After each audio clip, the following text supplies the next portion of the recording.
As questões relacionadas à ética vêm pautando a atuação parlamentar da família Izar. O pai, Ricardo Izar, falecido em maio de 2008, presidiu a Comissão de Ética aqui da Câmara num dos períodos mais conturbados do governo Lula, o escândalo do Mensalão. Agora, Ricardo Izar, o filho, Júnior, chega à Câmara com o mesmo foco na questão ética e na reforma política, além da preocupação com as questões ambientais. Ele está aqui com a gente e participa desta edição do Palavra Aberta. Antes de mais nada, deputado, seja bem-vindo. Eu que agradeço. À Câmara dos Deputados e ao Palavra Aberta. Eu queria começar por essa questão ética. Eu soube que a sua campanha foi baseada desses dois pontos, né? Ética e meio ambiente. Exatamente. Acho que para a gente era uma obrigação moral de trabalhar em cima dessa questão, devido ao trabalho que meu pai teve aí. Foram 40 anos de vida pública e, assim, para a minha família foi motivo de muito orgulho. Foram 40 anos sem nenhuma mancha no nome. E eu acho que muita gente acompanhou aquele período do Mensalão, dos sanguessugas, quando ele conduziu a presidência do Conselho de Ética. E acho que de forma transparente, justa. Mas eu vi ele assim, muito decepcionado naquela época com a decadência e o descrédito de valores do Congresso Nacional. A gente via que, naquela época, o Conselho de Ética fazia um trabalho, mandava para o plenário os envolvidos. Aí caía no plenário. Caía dentro do plenário e eles eram absolvidos por causa do voto fechado, que, aliás, é uma coisa que tem que ser mudada no Congresso Nacional. Acho que o voto do parlamentar tem que ser aberto para tudo, porque o eleitor tem que ter o direito de saber como o seu representante vota, né?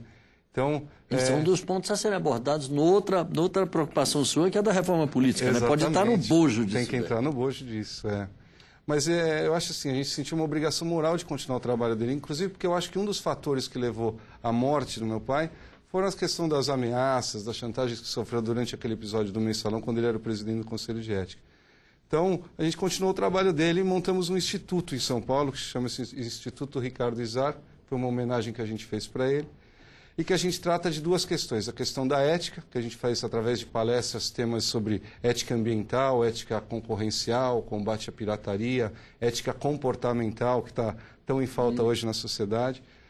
E também tratamos a questão ambiental. Na questão ambiental, a gente fez algumas parcerias com entidades, Instituto Florestal, e a gente presta às prefeituras um serviço de consultoria e monta um plano municipal de sustentabilidade, que a gente analisa todas as demandas do município, saúde, educação, habitação, e tenta buscar um desenvolvimento econômico de maneira sustentável para os pequenos municípios. E apresenta uma ferramenta para o prefeito gerenciar a cidade, planejando um futuro sustentável para daqui a 100 anos para cada município. Com isso, a gente fez a nossa campanha mais ou menos pautada nisso, trabalhando nos municípios e ajudando os prefeitos a desenvolver economicamente e sustentavelmente os municípios.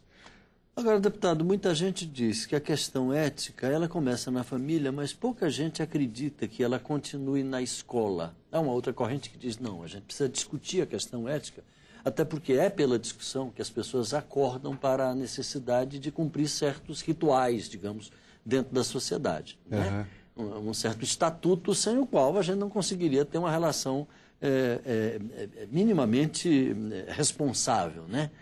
De cidadão para cidadão, de cidadão para Estado, de Estado para cidadão e assim por diante. Como é que o senhor vê a sua atuação parlamentar, tendo em vista a questão da ética na escola, onde parece que está... Onde acho que é o que é mais urgente e mais importante. A gente tem dois pontos que tem que ser tocado em questão à ética. A ética na educação é muito importante, porque é aqui que a gente está formando os futuros adultos. Daqui 20 anos, essa geração, se ela for bem formada, nós não vamos ter o problema. Vamos falar na questão ambiental, por exemplo. Hoje o Código Florestal do Brasil é um dos mais rigorosos, o Código Ambiental, um dos mais rigorosos do mundo. E hoje quem que é o grande infrator? Quem mais faz infração são os pequenos agricultores. E por que eles fazem isso? Isso vem da cultura. Foi o vô que passou para o filho, que passou para o neto, aquela cultura. Então, se a gente não educar o jovem agora, e dar uma conscientização ambiental nele agora, daqui 20 anos nós vamos continuar tendo o mesmo problema. Então a gente tem que educar essas crianças agora. Porque ética e hábitos ambientais são questões culturais, são questões culturais, exatamente. E outro ponto que a gente costuma falar, eu acho que de todas as éticas, a mais imprescindível e urgente para o Brasil hoje é a ética na política. Porque a gente vê que A corrupção hoje ela está instituída no Brasil. Então, aonde você tem um ente federado, onde governo, prefeitura, pode ser em todas as esferas legislativa, judiciária, aonde tem dinheiro público tem alguém para surrupiar. Pode ser do cargo mais alto ao cargo mais baixo. Então, a gente tem que mudar a cultura do brasileiro. Hoje o brasileiro está acostumado a abrir o jornal, ver uma notícia de corrupção, ele lê aquilo e já esquece no dia seguinte. Aí já não faz mais efeito para a gente. Por isso que a gente tem que bater muito nessa questão ética. Eu acho que a gente conseguindo formar a juventude hoje, mudando esse conceito e mostrando que algumas coisas são erradas de verdade, a gente vai conseguir melhorar muito o país. E você sabe que hoje, corrupção, quando a gente fala de corrupção, muita gente fala, qual o maior problema do Brasil hoje? É a saúde? É a habitação? É a educação? Não é, o maior problema do Brasil hoje é a corrupção. Quantos bilhões são desviados dos cofres públicos por ano? Se isso tivesse talvez a saúde tivesse muito melhor. Muito melhor, vamos aplicar na saúde. Então, eu acho que tem que mudar a mentalidade das pessoas. Olha, deputado, do ponto de vista ambiental, a gente tem aí um caminhão de projetos e de possibilidades de se encaminharem soluções para um monte de problemas relacionados a tudo isso, o próprio Código Florestal, etc, etc. Onde é que o senhor pretende centrar a sua atuação, tendo em vista todo esse manancial enorme aí de possibilidades de atuação na área ambiental? Hoje eu faço parte do Partido Verde, quer dizer, a gente segue algumas diretrizes e você sabe que o comprometimento do Partido Verde com a questão ambiental é muito grande. Então, a gente segue muitas diretrizes do partido que a gente tem no Estatuto. Quanto à questão do Código Florestal, por exemplo, a gente já tem a determinação de como vamos fazer, tudo, mas a gente costuma dizer, no próprio Instituto, Ricardo Izar, a gente fez um trabalho, vou te dar um exemplo aqui, um levantamento, que em São Paulo, estou falando de São Paulo porque é onde a gente vive, mas São Paulo tem 60 mil quilômetros de calçadas, e a gente viu agora esse monte de inundações, de enchentes que teve em São Paulo. Essas calçadas, se esses 60 mil quilômetros de calçada fossem calçadas permeáveis, por exemplo, a gente não teria o problema das enchentes, porque São Paulo hoje tem 19 piscinões.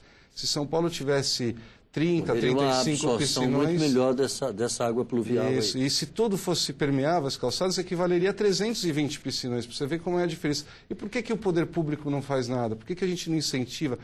Em São Paulo, por exemplo, a prefeitura deu um aumento enorme no IPTU. Então vamos dar um incentivo, vamos dar um desconto no IPTU, e para quem fizer uma calçada permeável na frente da sua casa. Tem atitudes que são fáceis e simples. Né? Eu acho que às vezes é falta de querer, não sei porquê, mas isso acontece. Nesse sentido, o senhor pretende conduzir, então, o seu mandato aqui? Eu acho que a gente tem que bater nessa área, na questão ambiental. Na busca de soluções simples, mas eficazes? Simples, mas eficazes. Eu acho que a gente não tem que fazer coisas muito complexas. Tem coisas simples que dá para a gente resolver bastante o problema ambiental. Deputado, há, nesse momento, uma reforma política sendo discutida e sendo exigida pelos parlamentares. Na sua opinião, ela começa por onde? Qual é o ponto que mais lhe preocupa nesse momento? Eu acho que quando a gente fala de reforma política, tem muita gente falando da questão da eleição majoritária, como falou o nosso vice-presidente, dos mais votados serem eleitos e assim por diante. Acho que tem muitas mudanças, mas eu acho que uma mudança básica, eu acho que primordial, que conseguiria... normativa. A gente teve a oportunidade do parlamentarismo e do presidencialismo. Aí, quando você aplica o parlamentarismo num país, automaticamente a reforma e os partidos acontecem naturalmente, eles se fortificam e crescem. Mas como a questão não é essa, da reforma política mesmo, eu acho que isso vai ter que ser discutido agora. A gente vê que, por exemplo, mudança no regime. Você acha, por exemplo, que nesse caso, se fosse proposta a majoritária, no caso, dos mais eleitos dos mais votados serem eleitos, você acha que passaria aqui na casa? Não passaria porque, acho que 2/3, se eu não me engano, não foram eleitos por esse sistema, foram eleitos pelo sistema proporcional, não estariam eleitos do sistema majoritário. Mas uma das alternativas que vem sendo apresentadas e discutidas é a da possibilidade de se aprovarem regras para vigirem daqui 10 anos, por exemplo, e não imediatamente. O que, como a gente diz na nossa gíria, assustaria a caça. Lógico. Eu acho que a reforma política ela é necessária. Agora, o molde correto, a gente não tem a solução certa. Eu acho que isso tem que ser discutido e bem discutido para a gente não tomar uma atitude apressada só pelo calor do momento. Deputado, seja bem-vindo mais uma vez. Muito obrigado pela entrevista. Eu que agradeço a oportunidade. Você de casa, obrigado pela audiência. Um abraço e até a próxima.